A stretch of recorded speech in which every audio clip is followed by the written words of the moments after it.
மாவட்டத்தில் அரசாங்க அதிபர் இடமாற்றத்திற்கு எதிர்ப்பு தெரிவித்து கடந்த 17ஆம் தேதி அமைதியான கவனஈர்ப்பு ஆர்ப்பாட்டம் ஒன்று இடம்பெற்றது. குறித்த ஆர்ப்பாட்டம் பதுளை மாவட்ட செயலகம் முன்பாக நடைபெற்றது.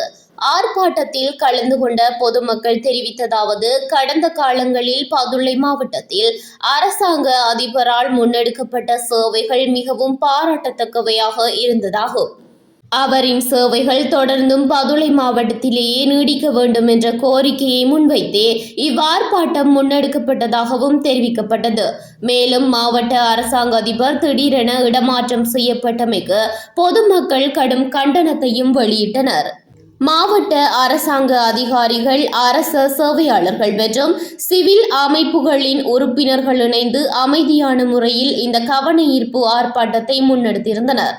இதன்போது மாவட்ட அரசாங்க அதிபரை அவசரமாக இடமாற்றம் செய்திருப்பதை ஏற்றுக்கொள்ள முடியாது என தெரிவித்த பொதுமக்கள் குறித்த இடமாற்றத்தை உடனடியாக ரத்து செய்து அவரை மீண்டும் பதுளை மாவட்டத்தில் பணியாற்ற அனுமதிக்க வேண்டும் எனவும் வலியுறுத்தினர்.